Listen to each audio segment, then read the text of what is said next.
Selamat pagi Ibu Bapak semua, Namo Buddhaya. Doaku semoga Anda tetap sehat, tetap fokus, tetap menjadi baik, tetap bahagia dan tetap semangat. Baik, pada kesempatan kali ini saya akan sedikit mengulas tentang moderasi beragama. Sebagai bangsa yang masyarakatnya majemuk, kita sering menyaksikan adanya pergesekan sosial akibat cara pandang masalah keagamaan. Ini dapat menjadikan suasana yang dapat mengganggu rukun dan damai yang kita inginkan bersama. Ada beberapa contoh kejadian, misalnya ada umat yang sengaja membenturkan pandangan keagamaan dengan ritual budaya lokal. Di lain tempat, ada yang menyibukkan, ada yang menyibukkan dengan gara-gara pendirian tempat ibadah, masalah tempat ibadah, karena di situ masyarakatnya mayoritas. Dan umat yang minoritas ini ingin mendirikan tempat ibadah, dan yang mayoritas ini tidak menyetujuinya. Ini bisa menyebabkan suatu konflik, dan menimbulkan perkelahian. Ini semua fakta yang terjadi karena keragaman memang tidak gampang menyatukan cara pandang umat beragama di Indonesia. Lalu bagaimana cara kita menyikapinya? Apakah dengan cara membungkamnya? Jelas tidak mungkin. Karena itu merupakan cara kebebasan berekspresi beragama. Tetapi tidak mungkin jika membiarkan tanpa kendali keragaman yang ekstrim juga bisa membahayakan persatuan dan kesatuan. Nah, menurut Kementerian Agama telah menawarkan sebuah solusi beragama yang moderasi, yang sebagai jalan tengah, yaitu adalah moderasi beragama. Mengapa moderasi beragama penting dalam konteks persatuan dan kesatuan di Indonesia? Tetapi sebelum melihat pentingnya moderasi beragama dalam konteks persatuan dan kesatuan di Indonesia, maka baiknya kita memahami lebih dahulu pengertian moderasi beragama itu sendiri. Menurut Profesor Ramdhani, moderasi beragama adalah cara pandang, sikap, dan praktik beragama dalam kehidupan bersama dengan cara mengejawantahkan esensi ajaran agama yang melindungi martabat kemanusiaan dan membangun kemaslahatan, yang melandaskan prinsip adil, berimbang, dan mentaati konstitusi sebagai kesepakatan bernegara. Dalam Kamus Besar Indonesia, dalam Kamus Besar Bahasa Indonesia maksudnya, kata moderasi berarti penghindaran kekerasan atau penghindaran keekstriman. Jadi moderasi beragama berarti merujuk pada sifat kekerasan yang menghindari keekstriman dalam cara pandang, Jadi tidak ekstrim adalah kata kunci penting dalam moderasi beragama ini. Jadi tidak boleh ekstrim, karena ekstrim bertentangan dengan ajaran agama. Pertanyaannya, apakah penting moderasi di Indonesia? Ya, sangat penting, karena di Indonesia merupakan negara yang sangat religius dan majemuk. Masyarakat Indonesia sangat lekat dengan kehidupan beragama. Bahkan kehidupan sehari-hari pun ya selalu dihubungkan dengan dan dikaitkan dengan kehidupan beragama. Tugas kita adalah menjaga keseimbangan dengan komitmen kebangsaan untuk menjaga dan menumbuhkan cinta tanah air ya. Jika ada yang bertanya, sikap ekstrim dan sikap cara pandang seperti apa yang dikatakan melebihi batas? Ada 3 patokan atau ukuran yang dianggap terlalu ekstrim dan melebihi batas ya. Yang pertama adalah menganggap ekstrim kalau atas nama agama seseorang melanggar nilai luhur ya dan harkat mulia kemanusiaan, karena agama diturunkan untuk memuliakan memuliakan manusia, maaf ya. Untuk yang kedua ya, yang kedua adalah dianggap ekstrim kalau ada atas nama agama seseorang melanggar kesepakatan bersama yang dimaksud untuk kemaslahatan.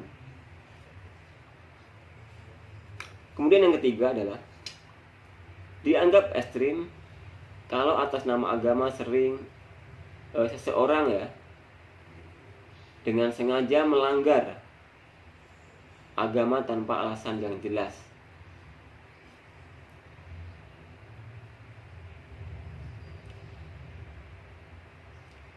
Jadi orang yang atas nama agama menjalankan ajaran agamanya lagi melanggar ketiganya batasan tersebut tadi bisa disebut ekstrim dan melebihi batas.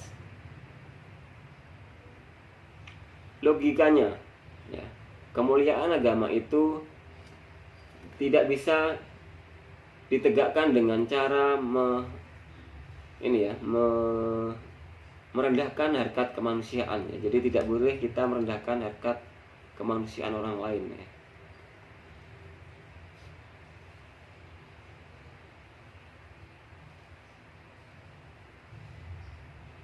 Masyarakat perlu tahu moderasi beragama adalah cara kita umat beragama menjaga Indonesia beragama adalah cara kita ya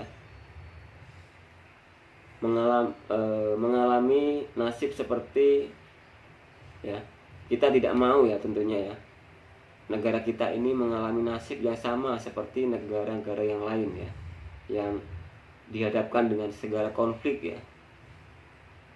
Di negara yang sering banyak terjadi peperangan ya, pertikaian, itu akan menyebabkan ketidaknyamanan dalam diri seseorang ya.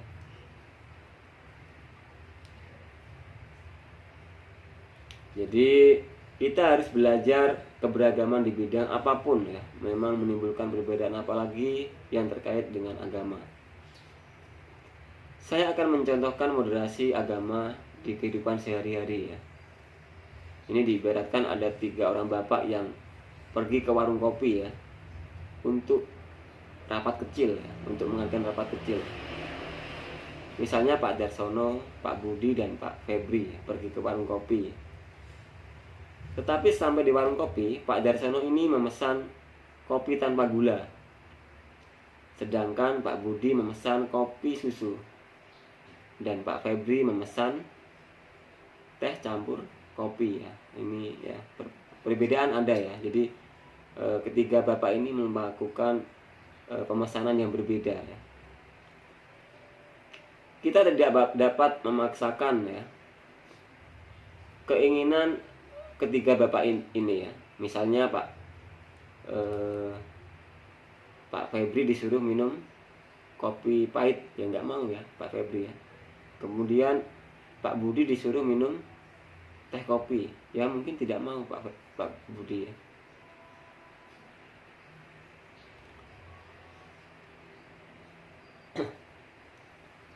Jika dipaksakan ini akan menimbulkan konflik. Pak, kamu harus minum ini. kamu harus minum ini, ya tentu akan menimbulkan suatu masalah malah ya. Di warung kopi itu banyak bapak-bapak dapat ini ya, menyelesaikan masalahnya dengan cara meminum kopi bersama-sama di warung kopi ya. Mereka dengan penuh perbincangan ya, dengan akhirnya masalah itu terselesaikan dengan baik ya, dengan tadi ya, jalannya tadi pergi bersama-sama ke warung kopi, dan kemudian yang diibaratkan moderasi ini adalah ketika kopi yang berbeda tadi ya, perbedaan itu ada muncul ya.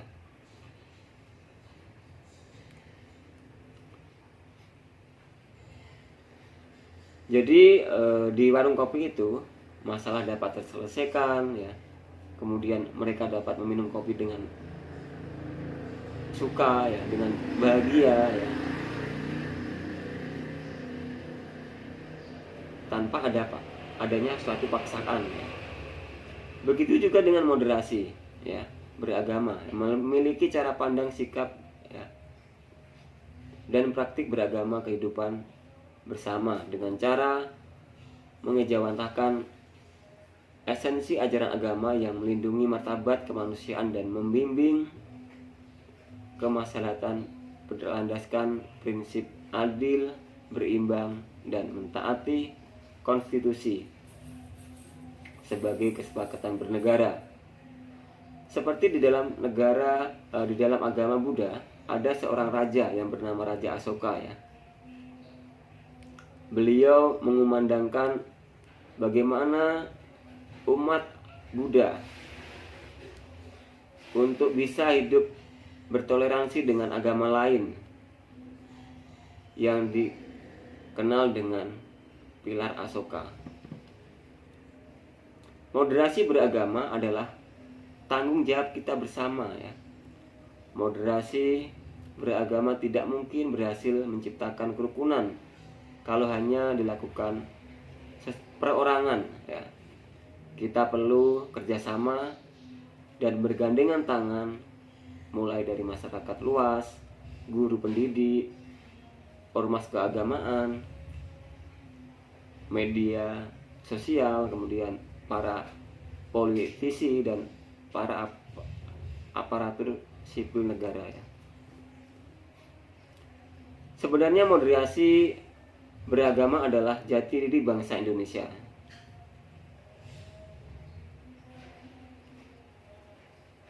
Negara Indonesia adalah negara yang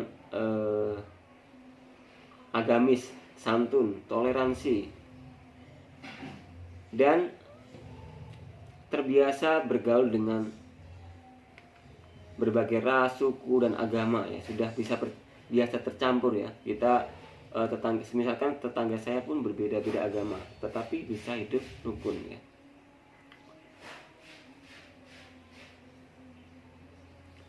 Toleransi ini adalah tugas kita bersama, karena toleransi dan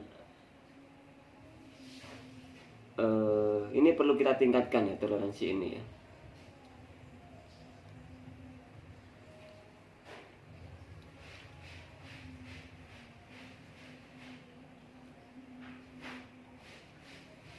Toleransi ini adalah tugas kita bersama, karena intoleran dan ekstremisme ini jika dibiarkan akan tumbuh dan berkembang, maka akan merusak sendi-sendi negara ya. Tentu negara Indonesia kita ini ya.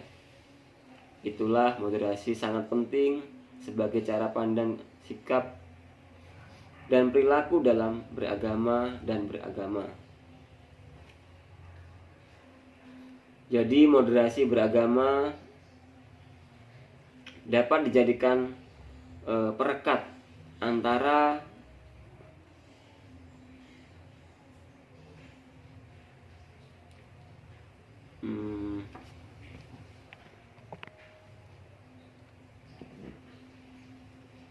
perekat antara sesama ya, tentunya ya, tentang antar sesama agama ya, tentang suku, ras, dan agama ya. agar tercipta suatu kehidupan yang rukun, aman dan damai. Ya,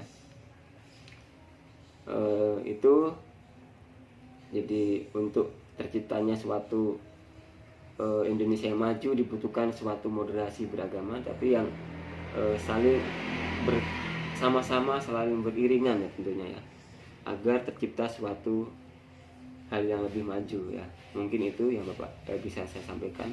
Terima kasih, selamat pagi Bapak Ibu semua. Namo Buddhaya.